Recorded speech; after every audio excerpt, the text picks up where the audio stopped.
1942 সাল স্বাধীনতার আগুন জ্বলছে ভারতবর্ষ সহ মেদিনীপুরের আনাচে কানাচে। স্বদেশী আন্দোলনের জমাট বেঁধেছে অবিভক্ত মেদিনীপুরের মাটিতেই। পূর্ব মেদিনীপুরের রামনগর এলাকার চন্দনপুর গ্রাম ছিল তৎকালীন স্বাধীনতা সংগ্রামের পীঠস্থান ও গোপন ঘাঁটি। মেদিনীপুরের স্বাধীনতা সংগ্রামের অনেক না বলা কাহিনী জড়িয়ে আছে এই চন্দনপুর গ্রামের সাথে। চন্দনপুরের চৌধুরী বাড়ি অর্থাৎ তৎকালীন জমিদার বাড়িতে আজও স্বাধীনতা সংগ্রামের স্বাক্ষর বহন করে। জমিদার পুলিন বিহারী চৌধুরী ও ভূধর চৌধুরীর বংশধর রজত বরণ চৌধুরী স্মৃতিচারণ করছিলেন সেই স্বাধীনতা আন্দোলনের রক্তক্ষয়ী সংগ্রামের কথা। তৎকালীন সংগ্রামী নেতা বলাইলাল দাস মহাপাত্র ছিলেন স্বদেশী আন্দোলনের দাপুটে নেতা। তার প্রতিনিধিত্বেই স্বদেশী আন্দোলন এক নতুন প্রাণ পায় মেদিনীপুরের রামনগরের বুকে। তিনি তৎকালীন রামনগরের এক জনপ্রিয় নেতাও ছিলেন। কাথি ও রামনগর এলাকার স্বাধীনতা সংগ্রামের গোপন আখড়া করতেন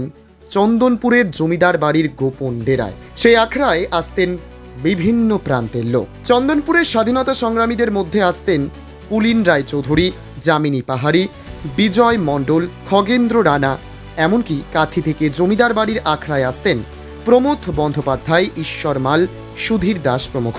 জমিদার বাড়ির গোপন ডেরায় ও পোড়ো মন্দিরে চলত গোপন মিটিং ও লাঠি খেলার প্রশিক্ষণও দেওয়া হতো। আপনাদের বাড়ি ইংরেজরা পুড়িয়ে দিয়েছিল, কোন সময় কি ঘটনা ঘটেছিল তখন? 1942 সালে। কি ঘটনা ঘটেছিল? সারা মেদিনীপুর আগুন লাগিয়ে দিয়েছিল, গোটা মেদিনীপুর পড়ে দিয়েছিল। আমার ঘরে পড়ে গেছে সেই সময়। তখন বিপ্লবীর আন্দোলন এখানকার ঘাটি ছিল, বিপ্লবীরা এখানে মিটিং মিছিল করতো। কারা করতো মিটিং মিছিল? কারা করতো মিটিং মিছিল? এখানে কারা করতো? আসতো কারা? যারা স্বাধীনতা সংগ্রাম, স্বাধীনতা আন্দোলন কারা কারা ছিলেন রামনগরে? বিহারী বাবু আরো একটা নাম বানাচ্ছে, বেশি নাম বানাচ্ছে। বলুন। নবীন দাস মহাপাত্র, তারপরে মির্জাপুরের হেমন্ত, নামগুলো অনেক ভুলে যাচ্ছে। সুজিত দাস, ঈশ্বর মাল, আল্লাহ মানে আসছেন। আপনার এখানে স্বাধীনতা সংগ্রামী কে ছিলেন? এখানে পুলিন বেড়ে চলছে। আপনার কে হয়?